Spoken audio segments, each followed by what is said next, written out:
कितना network issue है, ऐसा हो सकता है? बताओ, किसी न किसी का तो होगा ही नहीं, कुछ लोगों का हो सकता है, ना हमेशा होता है, सबका तो नहीं होता ना।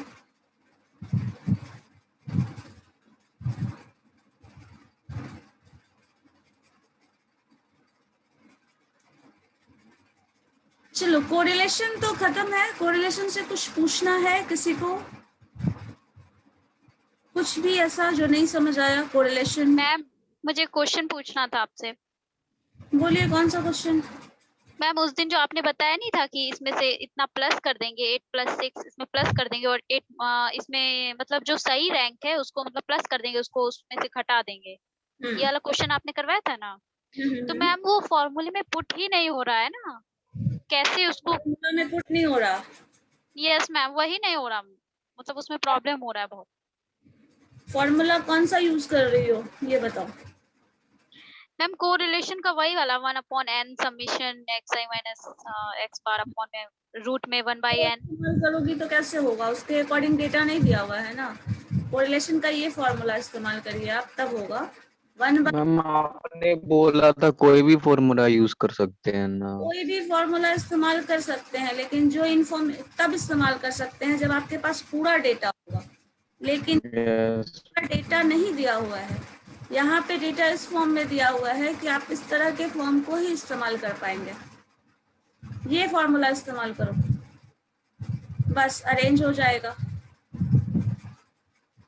क्योंकि पूरा डेटा नहीं है ना, जो डेटा दिया है इनकम्प्लीट डेटा दिया हुआ है, तो इनकम्प्लीट डेटा में जो दिया हुआ है उसी के बेसिस पे निकालोगे ना कभी भी। यस मैम, यही सब दिया हुआ है, तो मैंने सोचा क्या क्यों नहीं आंसर आ रहा है फिर। 1/n यस मैम, उस बार फॉर्मूले से आ गया आंसर मैम। इसी फॉर्मूला से, हाँ तो इस फॉर्मूला से आ जाएगा। आपके पास xi का स्क्वायर का सम दिया हुआ है, ये टर्म दिया हुआ है, n दिया हुआ है। दिया हुआ है मैम, इसमें तो दिया हुआ है, उस वाले में नहीं दिया ना, उस फॉर्मूले वाले में। उस फॉर्म में नहीं दिया हुआ है तो इसलिए वो दिक्कत हो रही है, बस यही हो रहा है और कुछ नहीं है। और यही चीज आप इसमें ये वाला फॉर्म अप्लाई कर लो, क्योंकि डेटा जो पूरा डेटा दिया रहता है तो आप जो फॉर्मूला अप्लाई करना चाहो वो कर सकते हो, लेकिन यहाँ पे डेटा को ओरिजिनल फॉर्म में तो दिया नहीं है, ट्रांसफॉर्म करके दिया है। अब इसमें अगर वो फॉर्मूला अप्लाई करेंगे तो मुश्किल होगा ना। Yes ma'am. बस वही चीज हो रहा है। इस फॉर्म को इस्तेमाल कर लो, बस आ जाएगा। समेशन एक्स वाई गिवन है, summation x i y i given है, तो एक्स बार वाई बार आ जाएगा। ये गिवन है, ये भी गिवन है। एक्स बार निकाल लोगे तो एक्स बार का स्क्वायर वाई बार का स्क्वायर भी रख लोगे और ये भी आ जाएगा। सारी वैल्यू मैम आ गया। आपने लास्ट क्लास में क्या करवाया था, एक बार रिकैप करवा दीजिए ना। लास्ट क्लास में क्वेश्चन ही डिस्कस कर रहे थे जो प्रीवियस में वही हुआ था जो पहले हुआ था ना, वही वाला हुआ है। रिपीटेड रैंक्स में प्रॉब्लम हो रही थी, तो फिर दोबारा उसी को डिस्कस किया था। ठीक है, यस मैम। नया हम लोग नहीं किए हैं। उसके बाद कोरिलेशन, रैंक कोरिलेशन, उसके जो भी डिफरेंट फॉर्मूलाज थे,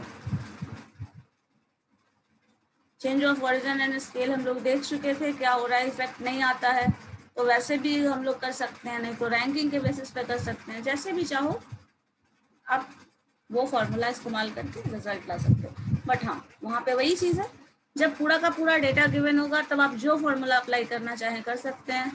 लेकिन जैसे इस केस में था करेक्टेड वाला, तो वो तभी अप्लाई कर सकते हैं जिस फॉर्म में क्वेश्चन दिया हुआ हो। अब इसी फॉर्म में इंफॉर्मेशन दिया है, पूरा डेटा तो दिया नहीं है। पूरा डेटा दिया होगा तो जो कैलकुलेट करना चाहोगे वो कैलकुलेट होगा, लेकिन डेटा ही कम है आपके पास, सारा का सारा इंफॉर्मेशन है ही नहीं है आपके पास, तो फिर उस इंफॉर्मेशन का यूज कैसे करेंगे? हम नहीं कर सकते ना। जो इंफॉर्मेशन है हम उसी का यूज कर सकते हैं, तो वही चीज यहाँ पे हो रहा है। ठीक है, यस मैम। और कुछ, और कोई कंफ्यूजन किसी को? बताओ। मैम अभी तक हम लोगों का क्या हो गया, मीन हो गया, मीडियन हो गया, मोड हो गया है। फर्स्ट यूनिट पूरा हो गया, सेकंड यूनिट कंप्लीट हो गया, थर्ड यूनिट का 50% पोर्शन हो गया, रैंक कोरिलेशन एंड ये। एंड हमको इसके बाद रिग्रेशन पढ़ना है। रिग्रेशन के बाद मैम?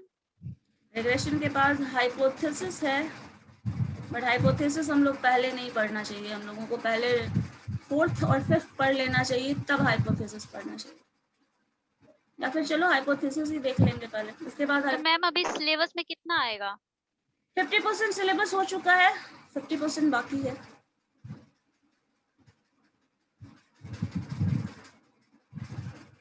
ठीक है,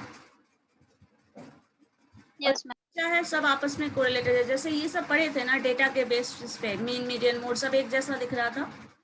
अब आगे वाला जो पोर्शन है रिग्रेशन कर लेंगे, उसके बाद वो सारा फिर एक जैसा होगा, डिस्ट्रीब्यूशन बेस्ड।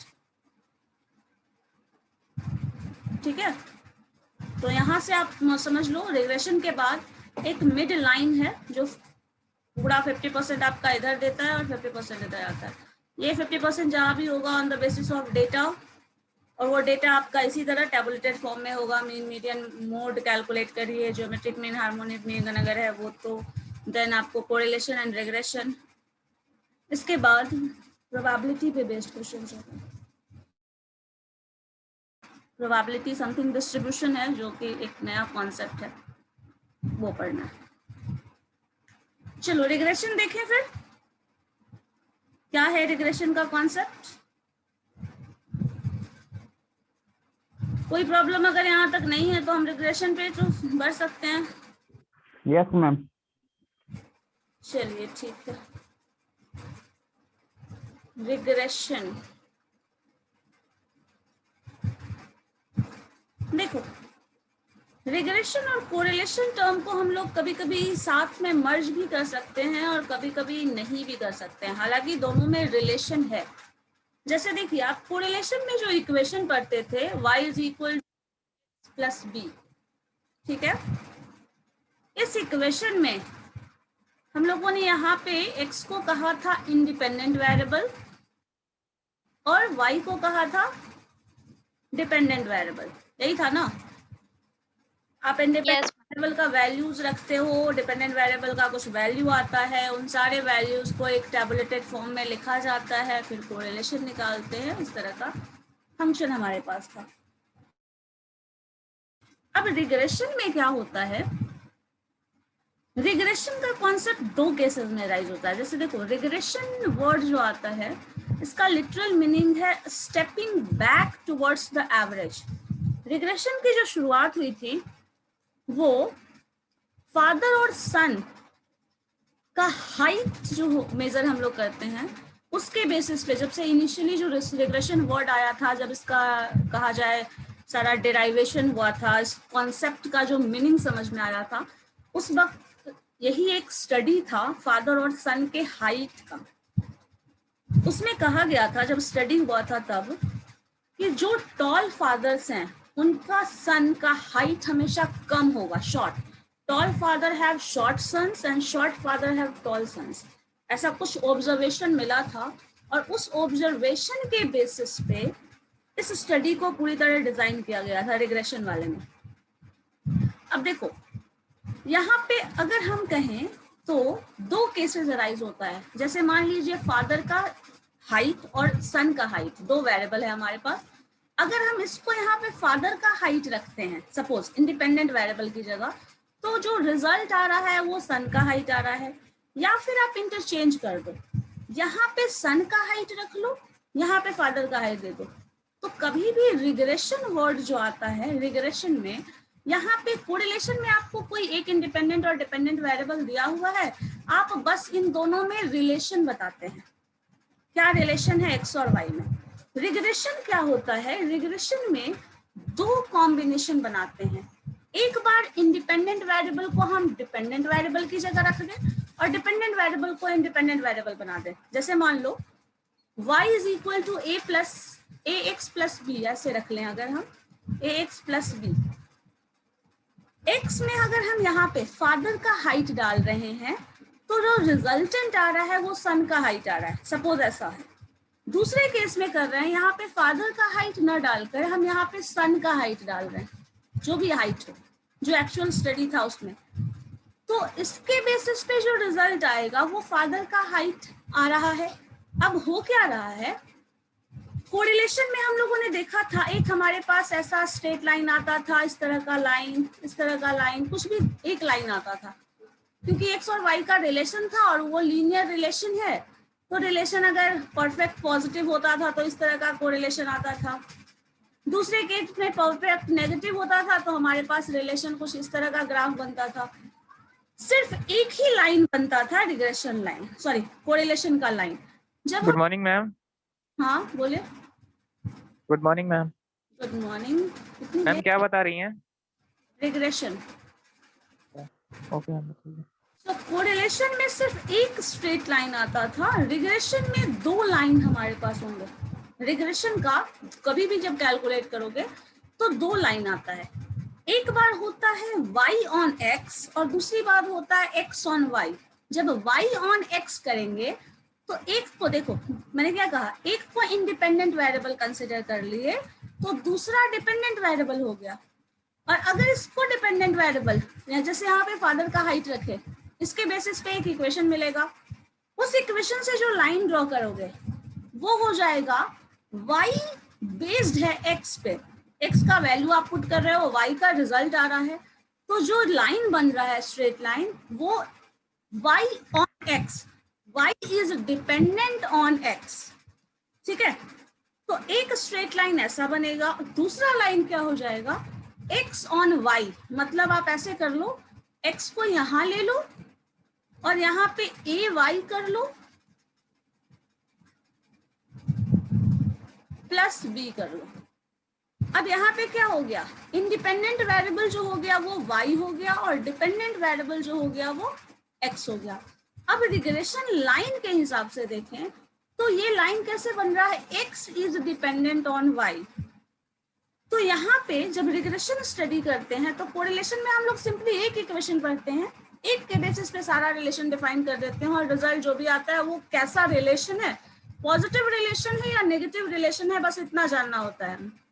अब यहाँ पे ये बता रहा है, जैसे देखो किसी चीज को एग्जाम्पल में अगर ले लें, अगर हम लोग इनकम और एक्सपेंडिचर वाला जो एग्जाम्पल ले रहे थे वही वापस से ले लें। मान लीजिए हमारे पास वेरिएबल होते थे y is equal to a x plus b।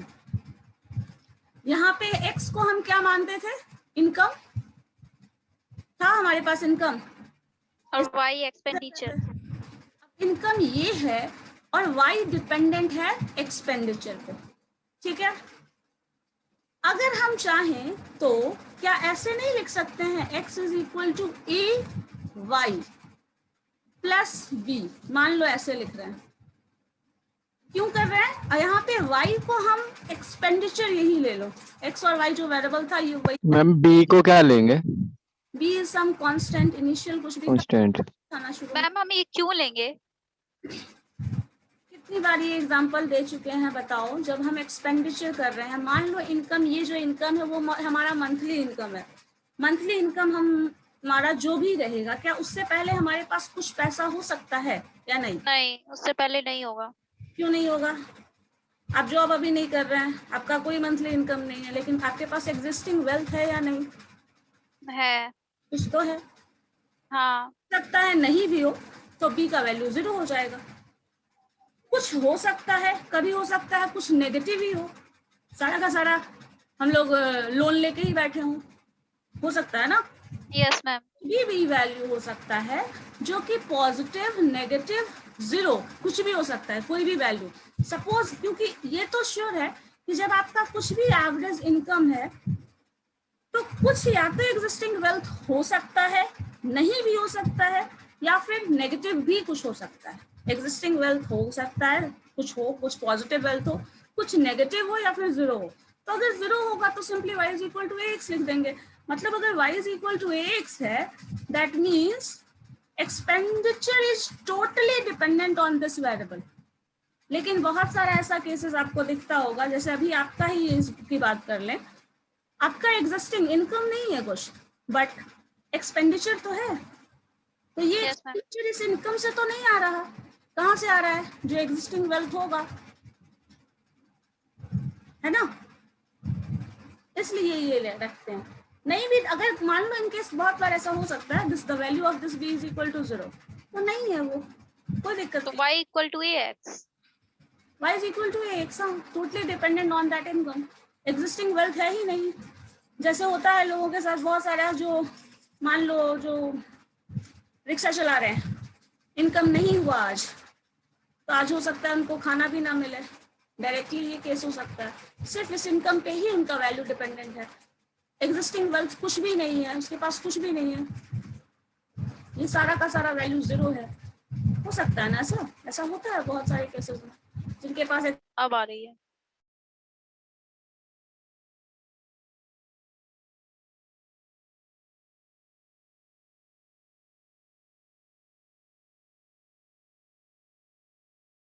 Ma'am आप म्यूट हो। हाँ सॉरी, सो उस केस में ना वैसा टर्म आ सकता है। दिस मीटिंग रिक्वायर्स, तो मैम 0 होगा तो क्या होगा? y equal to ax। हाँ y is equal to x हो जाएगा सिंपली। तो x डिपेंड हो जाएगा y पे। Totally depend y ma'am x पे। ओ y डिपेंड हो जाएगा। मैम हाँ बोलिए। मैम रिपीट कीजिएगा, कुछ समझ में नहीं आ रहा है मेरे को अभी। अब ये b वाला वैल्यू जीरो हो जाएगा तो क्या हो जाएगा? ये सिर्फ टोटली इस पे डिपेंडेंट है, इनकम पे। वाई पे डिपेंडेंट हो जाएगा। x पे डिपेंडेंट है y, because x is changing, then y का value y is equal to लिख रहे हो ना तुम, यस मैम। तो x का वैल्यू पुट कर रहे हो तो y का वैल्यू आ रहा है। मान लो यहाँ पे कुछ हो y is equal to 5x, अब x का वैल्यू 2 रखो, क्या होगा? y is equal to 10 y equal to 10, 5 into 2 हो है जाएगा। ना। मान लीजिए 5 वो टर्म है जिसकी मतलब आपके घर में 2 लोगों की सैलरी है 5000, और 5 इंटू 2 मेंबर्स है जो इनकम कर रहे हैं, मतलब या फिर 5 मेंबर्स है जिनका एवरेज सैलरी मान लो 2000 या 20,000 समथिंग ऐसा है। तो अब इससे क्या हो जा रहा है? वो मल्टीप्लाई हो जा रहा है। अगर ये 2 नहीं 20 हो तो ये आपका 100 हो जाएगा। 100 हो जाएगा 20 into 5 है ना। x पे x का वैल्यू आप पुट कर रहे हो, y का वैल्यू आ रहा है। हो सकता है ना। मान लीजिए और यस मैम।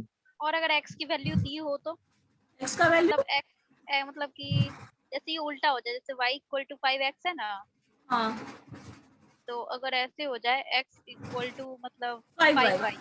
हाँ तो हाँ। ये भी कर सकते हैं। तो यहाँ पे डिपेंडेंट वेरिएबल क्या हो जाएगा? y, तो y की का जगह वैल्यू पे रखो 5 तुम, पुट कर देंगे। y की जगह कुछ भी रखो, कोई भी वैल्यू, कुछ भी इनकम जो होगा 10,000 5,000 2,000 1,000 50 लाख जो भी है, that is the particular value. आप जो भी यहाँ रखेंगे, ये 50 मान लीजिए रख रहे हैं, 50 इंटू 5 क्या हो जाएगा? 250। 250। x का वैल्यू, y का वैल्यू इतना था तो x का वैल्यू इतना आया। तो यही चीज रिग्रेशन में हम लोग यही पढ़ रहे हैं ना। एक बार फॉर्मूले में यस पुट मैम। करना है। y का यस वैल्यू मैम। जब हम रखते हैं तो x का वैल्यू कुछ मिलता है, ठीक है। जब आप y का वैल्यू रख रहे हैं तो x का कुछ वैल्यू मिल रहा है, जब एक्स का रखेंगे तो वाई का हो जाएगा। y का कुछ किसी पर्टिकुलर एक का भी वैल्यू मिल वैल्यू, रहा है। किसी एक का वैल्यू तो दिया ही रहेगा ना मैम, किसी ना एक ना किसी एक एक का वैल्यू इंडिपेंडेंट जो भी चेंज कर रहा है, जैसे हर साल, जैसे अभी ऑब्जर्वेशन जो फादर सन वाला हम ले रहे थे, उसमें क्या हाँ। फादर का कुछ हाइट है, ये x जो है वो हाइट है, सपोज 6 फीट ये हाइट है, ठीक है। हाँ। तो 6 फीट हाइट है, तो अब उसका इम्पैक्ट उसके सन का हाइट जो जब तक इंक्रीज हो रहा है पर्टिकुलर कांस्टेंट अबाउट 20 इयर्स मान लो हम ले रहे हैं, उससे ज्यादा, उसके ज्यादा एज में तो नहीं हाइट बढ़ने वाला, इन केस 20-25 के रेंज में। तो अब जो फादर का हाइट था वो 6 फीट ले रहे हैं या कुछ सेंटीमीटर, 160 सेंटीमीटर 150 सेंटीमीटर लाइक ऐसा कुछ आया है, और उसके उसका सन का जो हाइट है वो यहाँ रख रहे हैं। मान लो ये फादर का हाइट है 160 सेंटीमीटर, 150 सेंटीमीटर सन का हाइट है, लाइक ऐसा कुछ आ रहा है। ये ऑब्जर्वेशन के बेसिस पे आ रहा है, ये आपको डेटा में मैथमेटिकल इक्वेशन के बेसिस पे भी मिल सकता है। ऐसा कुछ इक्वेशन हो, जैसा सिचुएशन हो, ये भी हो सकता है, या फिर आप ऑब्जर्वेशन के बेसिस पे लें। जितने भी स्टूडेंट है क्लास में, सबके फादर और सन का हाइट का डेटा हम इस तरह से लिख सकते हैं। अब उसके बेसिस पे बता रहे हैं कि क्या रिलेशन है फादर और सन के हाइट का इन योर क्लास, क्या रिलेशन है फादर और सन के वेट का इन पूरे क्लास में। मैम हाँ बोलिए। मैम थोड़ा इजी लैंग्वेज में बताइए ना, सब बाउंस जा रहा है सर से, सर के ऊपर से जा रहा है। अच्छा एक बात बताओ, इसमें इससे ज्यादा इजी लैंग्वेज का एग्जांपल क्या हो सकता है, बताओ तो जरा। खुद का हाइट और खुद का हाइट कंपेयर नहीं कर सकते हो तुम? बताओ, ऐसा कभी सुने हो? ये तो नॉर्मल सोशल लैंग्वेज की बात कर रही हूँ मैं। सब लोग सुनते होंगे सब जगह, जो कि जिनके फादर का हाइट ज्यादा है उनके सन का भी हाइट ज्यादा होगा, ऐसा सुनते हो? फिर डिपेंडेंट हो, आपको खुद भी बोला जाता होगा, ऐसा कुछ सुना है कभी? बताइए। No ma'am. नहीं सुने हो? अरे यार, काम करना, अपने क्लास में सब लोग अपने फादर का और अपना हाइट कंपेयर कर लेना। आज घर पे ही हो ना, आराम से कंपेयर करके देखना। कुछ भी पर्टिकुलर हाइट, फादर या मदर का रिलेशन ले लो, जो भी हाइट है, माँ का हाइट क्या है, उनके बच्चे का हाइट क्या है, तो कंपेयर कर रहे हैं यहाँ पे।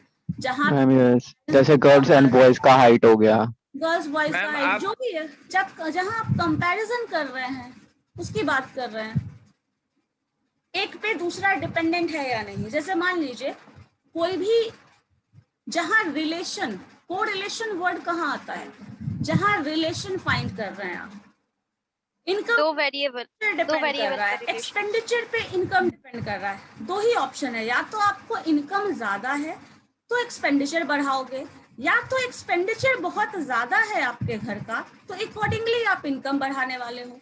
क्योंकि एक्सपेंडिचर ज्यादा हो रहा है तो खर्च हम कर रहे हैं, तो कहीं ना कहीं से तो पैसे लाने पड़ेंगे ना जो आप खर्च करेंगे। तो दो ही रिलेशन होता है, या तो आप इनकम बढ़ाओ तो एक्सपेंडिचर बढ़ेगा, या फिर एक्सपेंडिचर बढ़ रहा है तो इनकम को आपको जनरेट करना पड़ेगा ऐसा सोर्स है जिससे इनकम भी बढ़े तो आपका एक्सपेंडिचर अल्टीमेटली बैलेंस हो जाए। सो हम यहाँ पे दो वेरिएबल्स जिसमें रिलेशन है वो रिलेशन फाइंड कर रहे थे कोरिलेशन में, और वही दोनों रिलेशन में हम लोग सिर्फ वहां एक क्या कर रहे थे, दो वेरिएबल है y और x, उन दोनों वेरिएबल का सिंपल रिलेशन डिफाइन कर रहे थे कि रिलेशन है या नहीं, पॉजिटिव है या नेगेटिव है, बस इतना डिफाइन कर रहे थे। यहाँ पे क्या देख रहे हैं कि ये इस पे किस तरह से डिपेंडेंट है और ये इस पे किस तरह से डिपेंडेंट है, बस ये चेंज किया गया है रिग्रेशन। अब ये रिग्रेशन में जब इनिशियल स्टेज की बात करते थे, जब इसकी शुरुआत हुई थी, तो कहीं मार्केटिंग, इंडस्ट्रियलाइजेशन और जो भी अभी प्रेजेंट कंडीशन इकोनॉमी और वेल्थ की बात करते हैं वो नहीं था हमारे पास।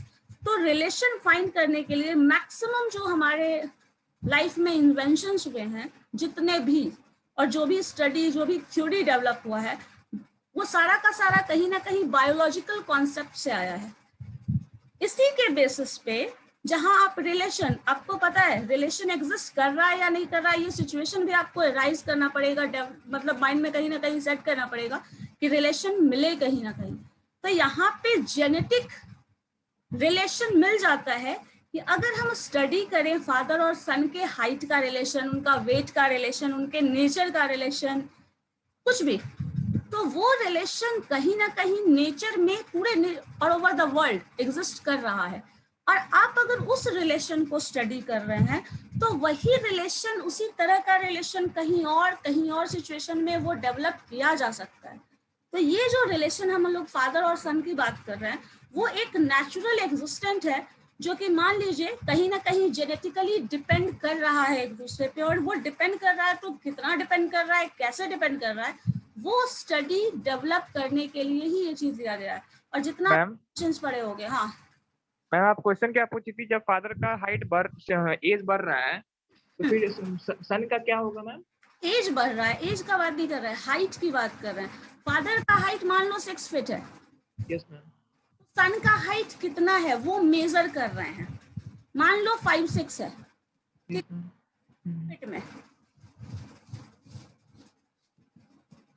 इसी तरह से हम क्या कर रहे हैं, सिर्फ एक कैंडिडेट, एक फादर और सन का बात नहीं कर रहे हैं, ऐसे हजारों फादर्स और सन का एज का, सॉरी हाइट का हम डेटा रखे हुए हैं।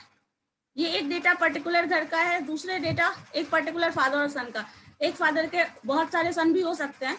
तो यहाँ पर्टिकुलर मान लीजिए इनका एक हाइट है, दूसरा सन है उसका मान लो 5'8" फीट है, ऐसा कुछ हाइट है। फिर और कोई फादर सन का रिलेशन ले रहे हैं जिसमें आपका फादर का कुछ और हाइट है, मान लीजिए 5 फीट 5'5" है, सन का हाइट 5'6" है, इस तरह का। तो ये और मैम ये x और ये y हो गया। हाँ, एक को x ले लो, दूसरे को y ले लो।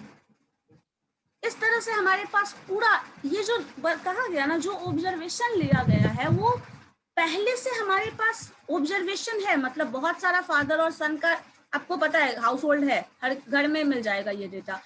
इस डेटा के बेसिस पे ये स्टडी करने का कोशिश किया गया, क्या फादर और सन के हाइट में कोई रिलेशन है भी या नहीं, और अगर है तो किस तरह का रिलेशन है, ये फाइंड करने की कोशिश की गई है ये स्टडी तो के। मैम ये दोनों जैसे मान लीजिए दिया हुआ है, एक्स और वाई दिया हुआ है ना, तो अब उसको कैसे निकालेंगे? कैसे निकालेंगे रिग्रेशन? मैम हाँ। x में से y को माइनस करेंगे। x में से y को माइनस क्यों करेंगे? रिलेशन निकालेंगे, पहले रिलेशन तो समझ जाओ, कैलकुलेशन वही तो रिग्रेशन इक्वेशन और रिग्रेशन कोएफिशिएंट में हम लोग निकालते हैं। तब ना मैम इसके आगे करेगी फिर। अभी तो पहले डेटा ही समझ नहीं आ रहा था, बोल रहे थे बहुत ज्यादा हाई लेवल लैंग्वेज हो रहा है। नो मैम समझ में आ रहा है, बीच में छूट गया था मैम मेरा, इसलिए थोड़ा बाउंस कर रहा था। फादर और सन की हाइट ना मैम। हाँ, तो ये चीज फादर और सन वाला एग्जांपल ना, शुरू में जितना भी डेवलपमेंट पढ़े होंगे, जितना भी स्टडी है ना, लाइफ बहुत पहले से एग्जिस्ट कर रही है। तो जो भी हम स्टडी करते हैं अगर उस पर बेस्ड है और उसका सोर्स बहुत सारा मिल जाएगा, हो सकता है मार्केट का डेटा हमें बहुत ज्यादा, अब अगर प्रेजेंट कंडीशन में देखें तो इंडस्ट्रियलाइजेशन बहुत सारा ऑर्गेनाइजेशन मिल गया है जिससे हमें डेटा मिल जाता है, लेकिन इनिशियल स्टेज पे ये सिचुएशन नहीं होता था। तो मैक्सिमम स्टडी जो होता था वो नेचर पे स्टडी होता था, जो भी नेचुरल थिंग्स, जो नेचुरल चेंजेस हैं, हम लोग उस पर स्टडी करते थे।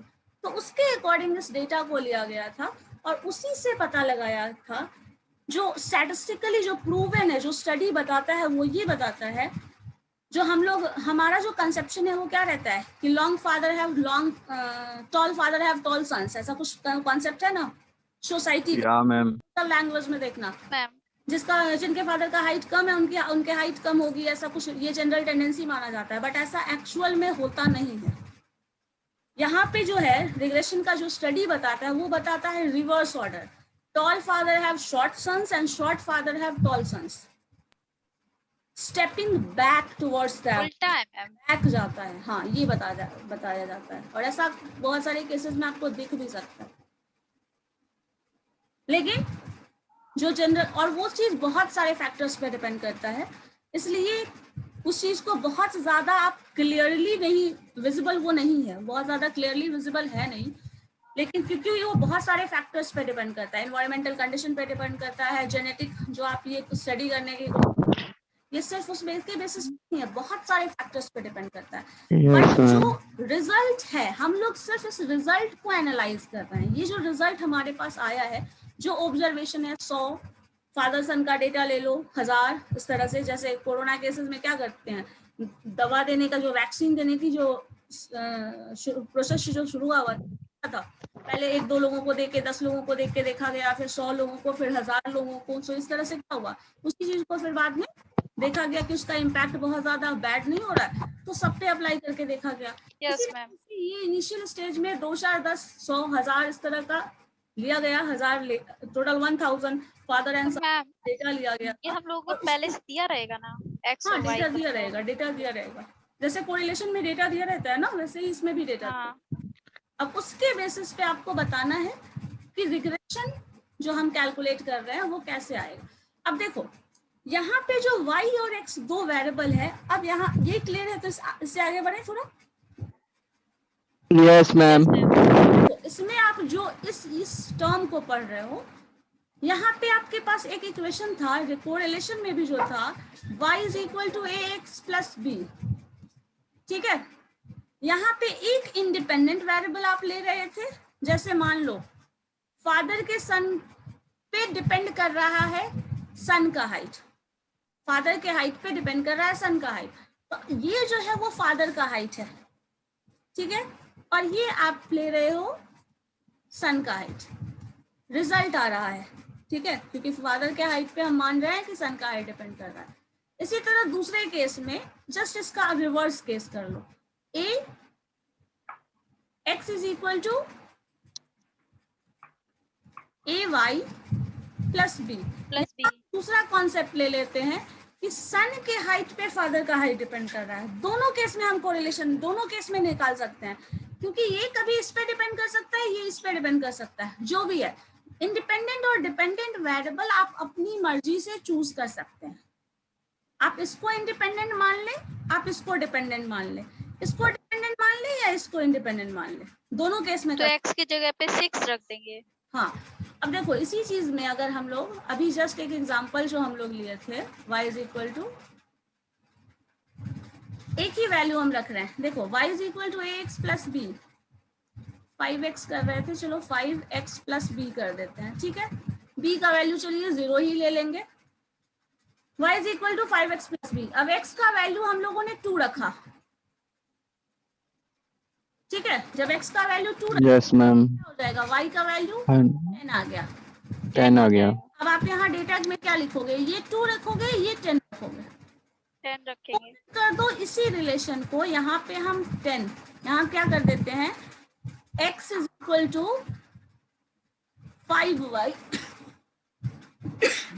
5y प्लस बी, b हटा ही दो, b वाला टर्म अभी 0 ले लेते हैं, 5y। अब y का वैल्यू 10 है, रखिए यहाँ पे 10, 5 इंटू 10 x की वैल्यू 50 आएगी, आ जाएगी ना।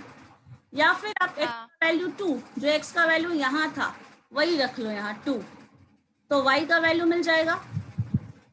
देखो हाँ, फिर भी तो वही आएगी ना, वही चीज आ रहा है ना। अब y का वैल्यू कुछ, x का वैल्यू या x का वैल्यू यही वाला रख दो 2, मान लो 2 है, हमें यही पता है 5y, तो y का वैल्यू क्या आ जाएगा यहाँ से 2/5।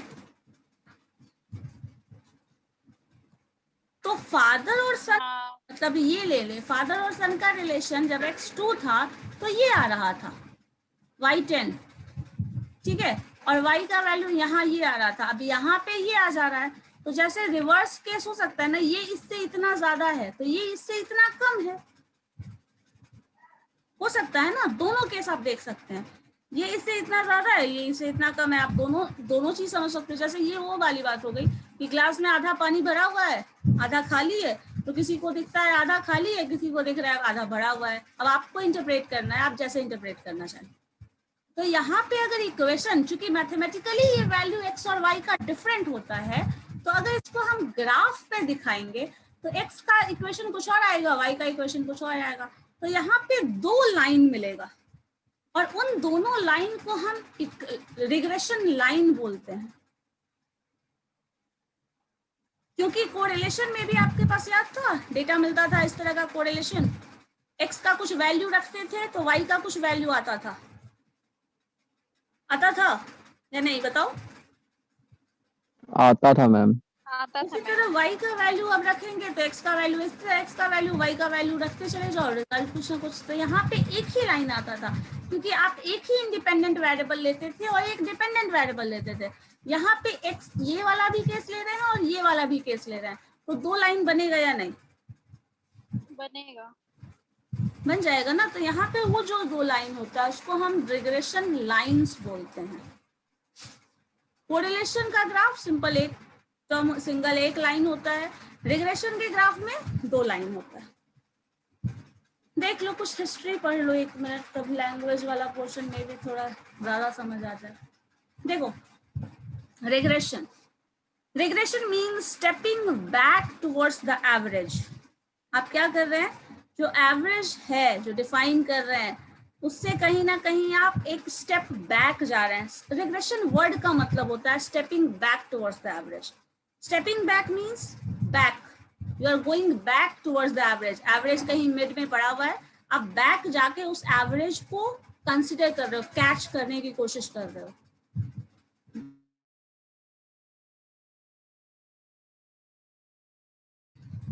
मैम वॉइस नहीं आ रहा है आपका। चलो रिग्रेशन एनालिसिस देखो। अब रिग्रेशन में होता क्या है, रिग्रेशन एनालिसिस जो है एक मैथमेटिकल मेजर है ऑफ एवरेज रिलेशनशिप बिटवीन 2 और मोर वेरिएबल्स। हम लोग बेसिकली 2 ही वेरिएबल्स लेके चलते हैं फिलहाल, और उन्हीं 2 वेरिएबल्स का रिलेशन है जो कि ऑन द एवरेज आप डिफाइन कर रहे हैं। मैंने ये चीज आपको पहले भी कहा था, जब हम कोरिलेशन में भी डिफाइन करते हैं तो एक टर्म आप जो लिखते हैं इस पूरे इक्वेशन का वैल्यू ax प्लस बी ही क्यों लिखते हैं? बी के लिए तो अभी आपने दोबारा से पूछा ये क्या है, ए के लिए तो किसी ने नहीं कहा। ए क्या है बताओ? इंडिपेंडेंट। हाँ, जो इनकम आपका है ना वो कभी कभी चेंज करता रहता है। जैसे देखो, इनकम हमेशा एक फिक्स सैलरी भी होगी, तब भी हो सकता है कुछ ना कुछ कम हो जाए, कुछ लीव लिया हो या फिर कुछ सैलरी डिडक्ट होती हो कुछ। तो ये जो ए टर्म है वही बोल रहा है वो कम हो रहा है या ज्यादा हो रहा है। कभी कभी एवरेज इनकम, मान लो आपके पास एक्स जो है वो एवरेज इनकम कुछ फिक्स था और भी कुछ चेंजेस उसमें हो रहे हैं, तो वो चेंज जो हो रहा है ऑन द एवरेज कितना चेंज हो रहा है वो मेजर करता है ये कांस्टेंट। ये जो ए लिखते हैं आप, ये जो बी है वो एग्जिस्टिंग कंडीशन होगा आपका, अभी आपने शुरुआत कहाँ से की। और हर ये मैनेजमेंट में ये चीज तो आपने बहुत ज्यादा ही सुनी होगी कि कहीं भी आप जो शुरुआत इनिशियल लेवल आप 0 से शुरू कर रहे हैं, 1 रुपए से बिजनेस शुरू कर रहे हैं, 1000 करोड़ तक पहुंच रहे हैं, या फिर नेगेटिव से शुरू कर रहे हैं, या फिर 0 से शुरू कर रहे हैं, या फिर कुछ था ही नहीं ऐसा शुरू कर रहे हैं, जो भी कर रहे हैं, तो ये इनिशियल कंडीशन बताता है, जो इनिशियल स्टेज होगा। एग्जिस्टिंग वेल्थ मीन्स क्या, अभी आपके पास जो वेल्थ है उसके बाद का इनकम ये वाला पोर्शन है। और ये इनकम भी हमेशा फिक्स रहे ये जरूरी नहीं है, ये भी चेंज हो सकता है। सपोज आपने जॉब स्विच कर लिया, क्या ये चेंज नहीं होगा इनकम? और ये चेंज होगा तो क्या एवरेज जो है, मान लो एक साल में आप 4 बार जॉब चेंज कर रहे हो, क्या होगा? ये जो AX वाला फैक्टर है क्या ये चेंज नहीं होगा? बताओ। एवरेज जो लिविंग होगा मैम, होगा, एवरेज लिविंग स्टैंडर्ड आपका वो चेंज होगा या नहीं? सपोज एक बार आपका जो मंथली इनकम है वो 50,000 है, एक बार मान लो 20,000 हो जाए, एक बार 30,000 हो जाए, तो टोटल फैक्ट एक्सपेंडिचर जो आएगा ये क्या कहीं ना कहीं इस इनकम पे डिपेंडेंट है या नहीं, इस पूरे फैक्टर पे? तो ये जो ए है वो एवरेज चेंज बताता है जो आपके इनकम में हो रहा है या फिर जो भी वेरिएबल होगा। ठीक है, ये उस तरह का डेटा को बता रहा है।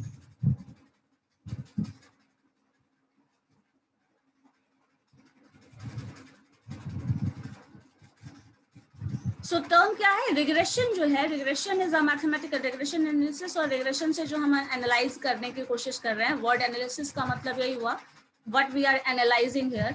हम लोग क्या एनालाइज कर रहे हैं? तो फादर और सन का रिलेशन एनालाइज कर रहे थे, इनकम एक्सपेंडिचर एनालाइज कर रहे थे, और भी कुछ भी मार्केटिंग में एडवर्टीजमेंट, सेल, प्रोडक्शन, सेल, इस तरह के टर्म्स को हम एनालाइज कर रहे हैं। तो regression analysis is a mathematical measure of average relationship between the two variables in terms of original unit of data. Original unit of data means वही यूनिट, हाइट ले रहे हैं तो फिट में ले रहे हैं, शेयर्स का प्रोडक्शन नंबर ऑफ यूनिट्स में ले रहे हैं, इनकम एक्सपेंडिचर रुपीज में ले रहे हैं। तो जो भी यूनिट आप यूज करते हैं वो यूनिट वही रहेगा, यूनिट चेंज नहीं कर रहा है, और इसी को आप मेजर कर रहे हैं। So average relationship between the income and expenditure, average relationship between the father and son का हाइट, वेट, या फिर जो भी हेरिडिटरी कैरेक्टरिस्टिक और भी कुछ हो सकता है, कुछ भी आप ले सकते हो। सो रिग्रेशन एनालिसिस क्या है? It is a measure of average relationship between the two variables. 2 से ज्यादा वेरिएबल्स भी हो सकते हैं, आप बेसिकली 2 वेरिएबल्स याद रखो, 2 से ज्यादा भी वेरिएबल पॉसिबल है, ये बस माइंड में रखिएगा। बेसिकली आपको पढ़ना होगा तो वो 2 वेरिएबल से पढ़ना। अब देखो, रिग्रेशन एनालिसिस में हमारे पास 2 वेरिएबल्स होते हैं, एक डिपेंडेंट वेरिएबल, दूसरा इंडिपेंडेंट वेरिएबल। डिपेंडेंट और इंडिपेंडेंट वेरिएबल मैंने बहुत अभी भी कोरिलेशन में भी बताया है, अभी भी बता रही हूँ, वही चीज है। इस इंडिपेंडेंट वेरिएबल और डिपेंडेंट वेरिएबल का कुछ और भी नेम है जिसको हम लोग यूज कर सकते हैं, जैसे प्रिडिक्टर वेरिएबल, रिग्रेशर और एक्सप्लेनेटरी वेरिएबल। क्या टर्म आया? प्रिडिक्टर, जो प्रिडिक्ट कर रहा है वो, रिग्रेशर, जिस पे रिग्रेशन डिपेंड है वो, या फिर जो एक्सप्लेन कर रहा है, एक्स एक्सप्लेन कर रहा है वाई को, सन का हाइट एक्सप्लेन कर रहा है फादर के हाइट को, तो जो वेरिएबल जो इक्वल साइन के साथ जो ए वाला कंपोनेंट होता है, y is equal to ax plus b अगर कर रहे हो, तो इस x को हम इंडिपेंडेंट वेरिएबल भी बोलते हैं, इसी x को प्रेडिक्टर वेरिएबल भी बोलते हैं, और इसी x को आप इंडिपेंडेंट वेरिएबल बोलिए, प्रिडिक्टर वेरिएबल बोलिए, क्योंकि ये प्रिडिक्ट कर रहा है y को, सो प्रिडिक्टर वेरिएबल बोलिए, एक्सप्लेनेटरी वेरिएबल बोलिए, जो बोलिएगा सारा का सारा नेम इसी का, ठीक है। सो इसके नेम्स हैं, बेसिकली इंडिपेंडेंट और प्रिडिक्टेड वेरिएबल होता है। अब डिपेंडेंट वेरिएबल की बात करें तो डिपेंडेंट वेरिएबल का नेम है रिग्रेस्ड और एक्सप्लेन्ड वेरिएबल। अब देखो फर्स्ट केस में आपने क्या कहा, ये एक्सप्लेनेटरी वेरिएबल है, ये एक्सप्लेन कर रहा है, किसको एक्सप्लेन कर रहा है, y को, तो इसको एक्सप्लेन्ड वेरिएबल बोल रहा है। बट इतना सारा टर्म्स आप लोगों को याद रखने की जरूरत नहीं है, बस हाँ ध्यान में रखना कि ऐसा टर्म्स है, दिस इज एक्सप्लेनिंग दिस, सो ये एक्सप्लेनेटरी वेरिएबल है और ये एक्सप्लेन्ड वेरिएबल है। ये प्रिडिक्टर वेरिएबल है, इसका प्रिडिक्शन जो आया है वो वेरिएबल है। ये रिग्रेशन वेरिएबल, एक और नेम है रिग्रेशन वेरिएबल है, तो ये रिग्रेस्ड वेरिएबल है, रिग्रेस्ड, ठीक है। तो ये सारे इसके नेम्स हैं, कुछ नहीं याद रहता तो इंडिपेंडेंट डिपेंडेंट याद रखो।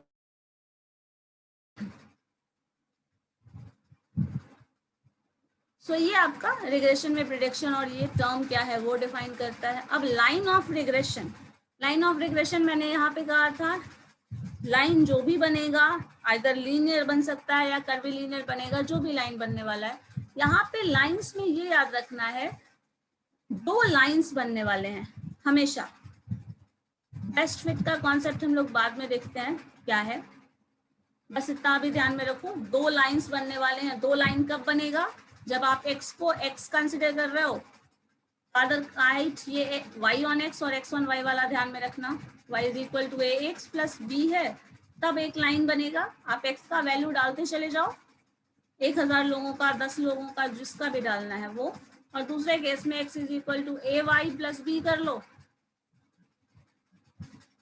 तो इस तरह से जो रिलेशन आ रहा है, इससे एक ग्राफ बन जाएगा और इससे एक ग्राफ बन जाएगा। तो we have two regression lines. जब हम रिग्रेशन से, रिग्रेशन टर्म से कहीं ना कहीं डील कर रहे होंगे, तो हमारे पास दो स्ट्रेट लाइन मिलेगा, और इसी लाइन को हम लोग लाइन ऑफ रिग्रेशन या रिग्रेशन लाइन बोलते हैं।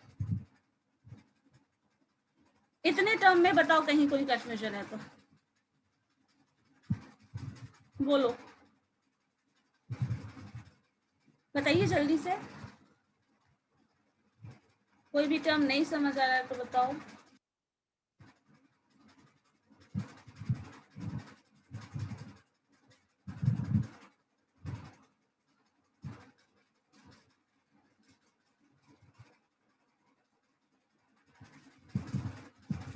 कृष्णा का क्लास कनेक्ट नहीं हो रहा है।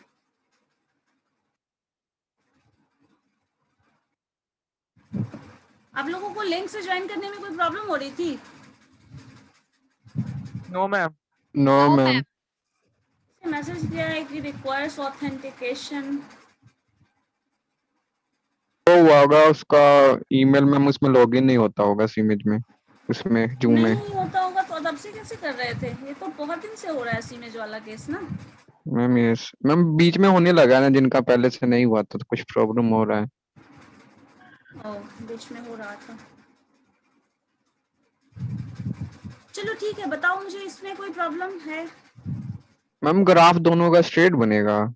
नहीं, ये y और नहीं, x कुछ भी बन सकता है, स्ट्रेट लाइन देंगे, क्योंकि एक चीज मैंने बताया ना, कर्वी रीजन जब मतलब लीनियर स्ट्रेट लाइन नहीं हो ऐसा भी हो सकता है, और स्ट्रेट लाइन हो ये भी हो सकता है, बट नहीं हो ये वाला केस ना स्टडी करना बहुत मुश्किल है, और वो हमें स्टडी नहीं करना, हमें लीनियर रिग्रेशन देखना है। तो हमें जहां अगर कर्व जैसा भी कुछ बन रहा है तो उसको अप्रोक्सीमेट कर देते हैं ना स्ट्रेट लाइन से। जैसे मान लो तुम कुछ लेना चाह रहे हो मार्केट से और एग्जैक्टली चाह रहे हो वैसा नहीं मिल रहा है, तो क्या करोगे? दूसरा क्या ऑप्शन है बताओ? जो है वही लेना पड़ेगा ना। जो होगा वही लेंगे। एग्जैक्टली वही चीज है जो है अवेलेबल मार्केट में, उसमें से जो बेस्ट सूट कर रहा है आपको, आप वो लोगे। Yes ma'am. वही चीज यहाँ पे करता है कि उस पूरे कर्व को भी स्ट्रेट लाइन से अप्रोक्सीमेट कर दिया जाता है और वही स्ट्रेट लाइन को ही कंसिडर करते हैं। Yes ma'am. जैसे हम लोगों ने एक चीज ये याद होगा, ग्राफ में स्कैटर ग्राफ पढ़ा था, ये टर्म स्कैटर, यस मैम। पूरा पूरा लाइन था और इस लाइन में से मैक्सिमम पॉइंट टच करने वाला जो लाइन जा रहा था उसको हम लोग ले रहे थे, और इसी को हम लाइन ऑफ बेस्ट फिट कहते हैं, जो टर्म यहाँ यूज किया गया था। रिग्रेशन लाइन में एक टर्म यूज हुआ है best fit. Regression is line of best fit.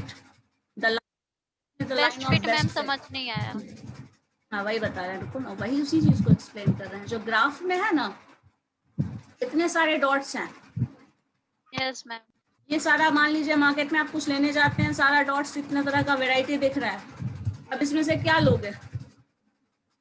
जो मिल जाएगा लीजिए। कोई जो बेस्ट फिट, मतलब जो आपको बेस्ट सूटेड लगे, उन सब अवेलेबल रिसोर्सेज में से जो बेस्ट लगेगा वही ऑप्शन चूज करो। हाँ। बहुत सारा लाइंस यहाँ पे बन सकता है इस तरह का, लेकिन हम बोलेंगे जो जो मैक्सिमम सबसे को टच अच्छा। Yes ma'am. या फिर ऐसे कर लो कि क्लास में बहुत सारा वेरिएशंस है, हमारे कंट्री में ही बहुत सारा वेरिएशंस है। अब क्या कर रहे हैं उस केस में, जो बेस्ट पॉसिबल, जहां पे सबका मैक्सिमम, सबका तो पॉसिबल ही नहीं है, यस मैम। ओपिनियन मैच कर जाए, हम वो चीज चूज कर रहे हैं। बस ये कर रहे हैं, उसी लाइन को, उसी पॉइंट्स को हम लाइन ऑफ बेस्ट फिट बोल रहे हैं। लाइन ऑफ बेस्ट फिट का मतलब आप इससे ज्यादा बेटर समझ सकते हैं। ये लाइन वो चीज है जहां, मतलब ये समझ लो, ये गवर्नमेंट के अगेंस्ट बहुत सारे लोग हैं, सपोर्ट में भी बहुत सारे लोग हैं। अब गवर्नमेंट किससे कहीं जा रही है, मतलब कहीं लोगों का ओपिनियन मैच भी कर रहा है, कहीं नहीं भी कर रहा है, कुछ भी हो रहा है इस तरह का, लेकिन उस सब में से जो मैक्सिमम मेजोरिटी का पोर्शन, प्रपोर्शन उसमें कहीं ना कहीं इन्वॉल्व है, तो ये जो लाइन है ये वो टर्म है। बहुत सारा डेटा है हमारे पास, सारा डेटा, सब कुछ, मान लो आपके घर में ही, आपका खुद का ही सोचो, बहुत सारा कुछ आप सोच रहे हो करने के लिए, सब कुछ पॉसिबल नहीं है करना, बट मैक्सिमम चीज कर पा रहे हैं, ये चीज हमें देखना है। यहाँ पे लाइन ऑफ बेस्ट फिट वही देता है, मैक्सिमम पॉइंट से, मैक्सिमम टारगेट से हमारे पास जिसे हमें टच करना है, बट सारा का सारा टच करना इज नॉट पॉसिबल। सो जो भी बेस्ट होगा उसको, जो भी बेस्ट पॉसिबल ऑप्शन, ऐसा करेंगे इस तरह से काम। मान लो आज के दिन ही आपके पास 50 काम है, सब आप नहीं कर पा रहे हो, लेकिन मैक्सिमाइज कर सकते हैं ना, जितना ज्यादा काम हो जो सके। इम्पोर्टेंट होगा वो। हाँ, जो सबसे ज्यादा जरूरी है। हाँ, जो उसी के हिसाब से आप कुछ कर दो। सो उस तरह से जो अरेंजमेंट कर लिया वो लाइन ऑफ बेस्ट फिट देता है। इसको हम लोग फिर से नेक्स्ट क्लास में इसका मैथमेटिकल एस्पेक्ट्स कंसीडर करेंगे। इस चीज को आप लोग सोचना, ठीक है, कैसे। Yes ma'am. और कोरिलेशन से रिलेट करके सोचोगे तो आसान पड़ेगा। कोरिलेशन में बहुत सबसे अच्छी बात है, कोरिलेशन में क्या बताते हैं, बता रहे हैं, अब रिलेशन जो भी हो, x को आप पहले लिखें, y को पहले लिखें। मान लो फॉर्मूला ही था हमारे पास 1/n summation x y minus x bar y bar. इसमें x को पहले लिखें, y को बाद में लिखें, y को बाद में लिखें, कोई फर्क पड़ता है? सिंपल रिलेशन बता रहा है, कैसा रिलेशन है, पॉजिटिव है, नेगेटिव है, रिलेशन है या नहीं, ये बता रहा होता है। यहाँ पे ये बता रहा होता है कोई एक अगर इस पे डिपेंडेंट है तब कैसा रिलेशन होगा, दूसरा डिपेंडेंट है। जैसे मान लीजिए कभी कभी होता है कि आप अपने फ्रेंड पे डिपेंडेंट है, तो हो सकता है आपका वो सारा काम कर दे, लेकिन वो आप पे डिपेंडेंट है तो आपने नहीं किया। ऐसा होता है या नहीं? Yes ma'am. सो एक तरफ से पॉजिटिव रिलेशन, एक तरफ से नेगेटिव रिलेशन, ऐसा भी दिख जाता है। नेगेटिव में यही चीज है, दोनों एस्पेक्ट को हम पढ़ रहे हैं, घर में ही होता है, तो इस तरह की चीज, ठीक है। तो एक बार इसको एनालाइज करके अपने लेवल पे देखना, फिर होगा तो हम लोग नेक्स्ट क्लास में इसको डिस्कस करेंगे, ठीक है। Okay ma'am. Thank you ma'am. Thank you ma'am.